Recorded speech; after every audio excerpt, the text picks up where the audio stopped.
पूज्याय राघवेन्द्राय सत्यधर्मरताय च भजतं कल्पवृक्षाय नमतं कामधेनुवे। ಓಂ ಶ್ರೀ ಗುರು ರಾಘವೇಂದ್ರಾಯ ನಮಃ. ಸ್ನೇಹಿತರೆ, ನನಗೆ ಇಷ್ಟವಾದ ದೇವರು ಅಂದರೆ ಶ್ರೀ ರಾಘವೇಂದ್ರ ಸ್ವಾಮಿಯವರು. ನಾನು ಯಾವುದೇ ಒಂದು ಕೆಲಸವನ್ನು ಮಾಡಬೇಕು ಅಂದರೆ ಆ ತಂದೆ ರಾಘವೇಂದ್ರ ಸ್ವಾಮಿಯವರನ್ನು ನೆನೆದು ಮಾಡುವ ಅಭ್ಯಾಸವಿದೆ. ದಯವಿಟ್ಟು ನಿಮಗೆ ಇಷ್ಟವಾದ ದೇವರ ಹೆಸರನ್ನು ಕಮೆಂಟ್ ಮಾಡಿ. ಬನ್ನಿ ಶುರು ಮಾಡೋಣ. ರಾಘವೇಂದ್ರ ಸ್ವಾಮಿಯರನ್ನು ನೆನೆಯುತ್ತಾ ಮುಂದಿನ ಕತೆ ಮಲ್ಲಿಗೆ ಅರಳಿದ ಮನೆ ಭಾಗ 1. ಹಾಯ್ ಫ್ರೆಂಡ್ಸ್, ಎಲ್ಲರೂ ಹೇಗಿದ್ದೀರಾ? ವೆಲ್ಕಮ್ ಟು ಮೈ ಚಾನಲ್ ಮೇಘನ ಕಥಾಲೋಕ ಗುಬ್ಬಿ. ನಮಸ್ಕಾರ ಸ್ನೇಹಿತರೆ, ನಾನು ನಿಮ್ಮ ಪ್ರೀತಿಯ ಮೇಘನ. ಹಳೆ ಕತೆಗೆ ತೆರೆ ಬಿತ್ತು. ಈಗ ಹೊಸ ಕತೆ ಹೊತ್ತು ಬಂದಿದ್ದೀನಿ. ಕತೆ ಹೆಸರು ಮಲ್ಲಿಗೆ ಅರಳಿದ ಮನೆ. ಬನ್ನಿ ಶುರು ಮಾಡೋಣ. ಮಲ್ಲಿಗೆ ಅರಳಿದ ಮನೆ ಭಾಗ 1. ಮಲ್ಲಿಗೆ ಅರಳಿದ ಮನೆ. ಮಂಡ್ಯದ ಪಕ್ಕದ ಒಂದು ಸಣ್ಣ ಊರು ಶಿವಪುರ. ಅಲ್ಲಿ ಸುಮಾಳ ಮನೆ ಅಂದರೆ ಇಡೀ ಕೇರಿಗೆ ಚಿರಪರಿಚಿತ. ಮನೆ ಮುಂದೆ ಹಬ್ಬಿದ ಮಲ್ಲಿಗೆ ಬಳ್ಳಿ, ಮನೆ ಒಳಗೆ ಹಬ್ಬಿದ ಸಣ್ಣ ಸಣ್ಣ ಪ್ರೀತಿ. ಮದುವೆ ಆಗಿ 15 ವರ್ಷ ಆದ ಮೇಲೆ ಗಂಡ ಕಿರಣ್ ಕಾರ್ ಆಕ್ಸಿಡೆಂಟ್ನಲ್ಲಿ ತೀರಿಕೊಂಡ. ಸುಮ ವಿಧವೆ. ಅವಳಿಗೆ 2 ಮಕ್ಕಳು. ಅವರಪ್ಪ ತೀರಿಕೊಂಡಾಗ ಮಾಲಾಗೆ 10 ವರ್ಷ, ಶೀಲಾಗೆ ಕೇವಲ 5 ವರ್ಷ. ಅಂದಿನಿಂದ ಸುಮ ಮನೆಯಲ್ಲೇ ಟೈಲರಿಂಗ್ ಮಾಡಿಕೊಂಡು ಜೀವನ ಕಟ್ಟಿದ್ದಳು. ಮಾಲಾ ಈಗ 25 ವರ್ಷದ ಟೀಚರ್. ಶಾಲೆ ಮುಗಿಸಿ ಬಂದು ಅಮ್ಮನಿಗೆ ಹೊಲಿಗೆಯಲ್ಲಿ ಹೆಲ್ಪ್ ಮಾಡುತ್ತಾಳೆ.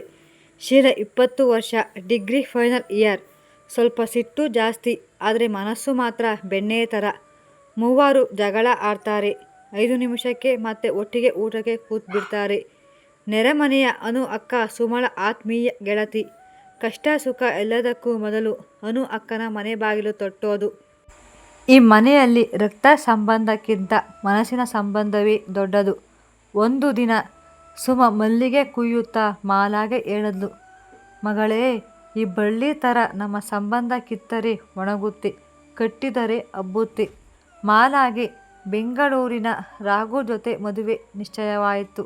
ರಾಘು ಸಾಫ್ಟ್ವೇರ್ ಇಂಜಿನಿಯರ್, ಒಳ್ಳೆಯ ಹುಡುಗ. ಆದರೆ ಮಾಲಾಗೆ ಭಯ. ಅಮ್ಮ, ನಾನು ಹೋದ ಮೇಲೆ ನೀನು ಮತ್ತು ಶೀಲು ಹೇಗಿರ್ತೀರಾ ಅಂತ ರಾತ್ರಿ ಅತ್ತಳು. ಸುಮ ಮಗಳ ತಲೆ ನೆವರಿಸಿದಳು. ನಾನು ನಿನ್ನನ್ನು ಸಾಕಿದ್ದು ಬೇರೆಯವರ ಮನೆ ಬೆಳಗಲಿ ಅಂತ. ನನ್ನ ಯೋಚನೆ ಮಾಡಬೇಡ, ನಿನ್ನ ಸಂಸಾರ ಚೆನ್ನಾಗಿದ್ರೆ ಸಾಕು. ಶೀಲಾ ಮಾತ್ರ ಸಿಟ್ಟು ಮಾಡಿದ್ಲು. ಅಕ್ಕ ಹೋದರೆ ನಾನು ಯಾರಿಗೆ ತಲೆ ತಿನ್ನಲಿ ಅಂತ ಬೈದಳು. ಆದರೆ ಒಳಗೊಳಗೆ ಅವಳಿಗೂ ದುಃಖ. ಮದುವೆ ದಿನ ಅನು ಅಕ್ಕ ಇಡೀ ಕಾರ್ಯಕ್ರಮ ನಡೆಸಿಕೊಟ್ಲು. ಮಾಲಾ ಅಳುತ್ತಾ ಮನೆ ಬಿಟ್ಟಾಗ ಸುಮ ಮಲ್ಲಿಗೆ ಬಳ್ಳಿಯ ಒಂದು ಕೊಂಬು ಕತ್ತರಿಸಿ ಕೊಟ್ಲು. ಇದನ್ನು ನಿನ್ನ ಮನೆಯಲ್ಲಿ ನೆಡು. ನೀನು ಇಲ್ಲಿ ಇಲ್ಲ ಅಂದರೂ ನಮ್ಮ ಪ್ರೀತಿ ಅಲ್ಲೇ ಇರುತ್ತೆ. ಮದುವೆಯಾಗಿ 6 ತಿಂಗಳಿಗೆ ಮಾಲಾ ತವರು ಮನೆಗೆ ಬಂದಳು. ರಾಘುಗೆ ಕೆಲಸದ ಒತ್ತಡ, ಅತ್ತೆ ಜೊತೆ ಸಣ್ಣ ಪುಟ್ಟ ಮನಸ್ತಾಪ. ಸುಮ ಮಗಳಿಗೆ ಬುದ್ಧಿ ಹೇಳಿದಳು. ಹೊಸ ಮನೆಗೆ ಹೊಂದಿಕೊಳ್ಳೋಕೆ ಟೈಮ್ ಬೇಕು ಮಗಳೇ. ಸಿಟ್ಟಿನಲ್ಲಿ ಮಾತಾಡಿದರೆ ಸಂಬಂಧ ಸಾಯುತ್ತೆ, ಪ್ರೀತಿಯಲ್ಲಿ ತಿದ್ದಿದರೆ ಬೆಳೆಯುತ್ತೆ. ಅದೇ ಟೈಮ್ನಲ್ಲಿ ಶೀಲಾಗೆ ಕಾಲೇಜಲ್ಲಿ ಒಂದು ಪ್ರಾಬ್ಲಮ್ ಆಯಿತು. ಫೀಸ್ ಕಟ್ಟೋಕೆ ದುಡ್ಡು ಇಲ್ಲ. ಸುಮ ಬಳಿ ಉಳಿತಾಯ ಇರಲಿಲ್ಲ. ಮಾಲಾಗೆ ಗೊತ್ತಾಗಿ ತನ್ನ ಚಿನ್ನದ ಬಳೆ ಮಾರಿ ತಂಗಿಗೆ ಫೀಸ್ ಕಟ್ಟಿದಳು. ಶೀಲಾ ಅಕ್ಕನ ಕಾಲು ಹಿಡಿದು ಅತ್ತಳು. ನಾನು ಯಾವಾಗಲೂ ನಿನ್ನ ಜೊತೆ ಜಗಳ ಆಡ್ತೀನಿ, ಆದರೆ ನೀನು. ಮಾಲಾ ತಂಗಿಯನ್ನು ತಬ್ಬಿಕೊಂಡಳು.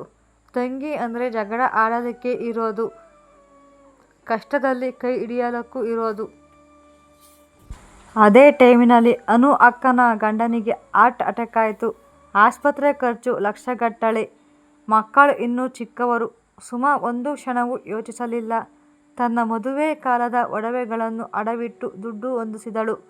ಮಾಲಾ ಮತ್ತು ಶೀಲಾ ಕೂಡ ತಮ್ಮ ಸಂಬಳ ತಂದು ಕೊಟ್ರು. ರಾಘು ಕೂಡ ಬೆಂಗಳೂರಿನಿಂದ ಬಂದು ಸಹಾಯ ಮಾಡಿದ. ಅನು ಅಕ್ಕ ಗಂಡ ಗುಣಮುಖರಾಗಿ ಬಂದಾಗ ಸುಮಳ ಕೈ ಹಿಡಿದು ನೀನು ನನ್ನ ರಕ್ತ ಸಂಬಂಧ ಅಲ್ಲ ಸುಮಾ, ಆದರೆ ನನ್ನ ಉಸಿರು ಸಂಬಂಧ ಅಂದಳು. ಆ ದಿನ ಇಡೀ ಕೇರಿ ತಿಳ್ಕೊಂಡಿತ್ತು. ಸ್ನೇಹ ಅಂದರೆ ಸುಮಾ ಮತ್ತು ಅನು ಇದ್ದ ಹಾಗೆ. ಶೀಲಾ ಡೈರಿಯಲ್ಲಿ ಬರೆದಳು, ಅಮ್ಮ ನನಗೆ ಪಾಠ ಕಲಿಸಲಿಲ್ಲ, ಬದುಕಿ ತೋರಿಸಿದ್ದಳು. ಶೀಲಾಗೆ ಕಾಲೇಜಿನಲ್ಲಿ ಆರ್ಯನ್ ಅಂತ ಒಬ್ಬ ಹುಡುಗನ ಪರಿಚಯ ಆಯಿತು. ಇಬ್ಬರಿಗೂ ಪ್ರೀತಿ. ಆದರೆ ಆರ್ಯನ್ ಬೇರೆ ಜಾತಿ. ಶೀಲಾಗೆ ಭಯ, ಅಮ್ಮ ಒಪ್ಪುತ್ತಾಳ ಅಂತ. ಮೊದಲು ಅಕ್ಕ ಮಾಲಾಗೆ ಹೇಳಿದಳು. ಮಾಲಾ ಒಂದು ವಾರ ಯೋಚಿಸಿ, ಅಮ್ಮನಿಗೆ ನಿಧಾನಕ್ಕೆ ಹೇಳೋಣ, ಮೊದಲು ಆರ್ಯನ್ನ ಮನೆಗೆ ಕರ್ಕೊಂಡು ಬಾ ಅಂದಳು. ಆರ್ಯನ್ ಬಂದಾಗ ಸುಮಾ ಅವನ ಗುಣ ನೋಡಿದಳು. ಮನೆಗೆ ಬಂದವನೇ ಸುಮಾಳ ಕಾಲಿಗೆ ನಮಸ್ಕಾರ ಮಾಡಿದ. ಹೊಲಿಗೆ ಯಂತ್ರ ಕೆಟ್ಟಿದ್ದನ್ನು ರಿಪೇರಿ ಮಾಡಿದ. ಶೀಲಾ ಮೇಲೆ ಅವನಿಗೆ ಇರೋ ಕಾಳಜಿ ನೋಡಿದಳು.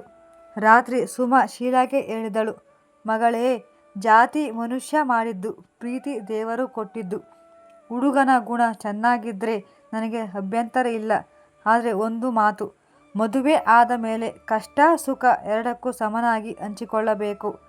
ಶೀಲಾ ಅಮ್ಮನನ್ನು ಗಟ್ಟಿಯಾಗಿ ತಬ್ಬಿಕೊಂಡಳು. ಮಾಲಾಗೆ ಗರ್ಭ. ಇಡೀ ಮನೆ ಸಂಭ್ರಮ. 7ನೇ ತಿಂಗಳಿಗೆ ಸೀಮಂತ ಮಾಡೋಕೆ ತವರು ಮನೆಗೆ ಕರೆ ತಂದರು. ಆದರೆ ಅದೇ ಸಮಯಕ್ಕೆ ರಾಘುಗೆ ಕಂಪನಿಯಲ್ಲಿ ಕೆಲಸ ಹೋಯ್ತು. EMI, ಮನೆ ಖರ್ಚು, ಮುಂದೆ ಮಗು ಖರ್ಚು. ರಾಘು ಖಿನ್ನತೆಗೆ ಹೋದ. ಮಾಲಾ ಗಂಡನಿಗೆ ಧೈರ್ಯ ಹೇಳಿದಳು, ನಾನಿದ್ದೀನಿ ರೀ, ನನ್ನ ಟೀಚರ್ ಕೆಲಸದ ಸಂಬಳ ಇದೆ, ಅಮ್ಮ ಇದ್ದಾರೆ, ಶೀಲು ಇದ್ದಾಳೆ, ನಾವು ಎಲ್ಲರೂ ಸೇರಿ ನಿಭಾಯಿಸೋಣ. ಸುಮಾ ಅಳಿಯನಿಗೆ ಹೇಳಿದಳು, ಮಗ, ಕೆಲಸ ಶಾಶ್ವತ ಅಲ್ಲ, ಸಂಬಂಧ ಶಾಶ್ವತ. ನೀನು ಧೈರ್ಯ ಕಳ್ಕೋಬೇಡ, ನನ್ನ ಮಗಳು ನಿನ್ನ ಕೈ ಬಿಡಲ್ಲ. ರಾಘುಗೆ ಹೊಸ ಭರವಸೆ ಬಂತು.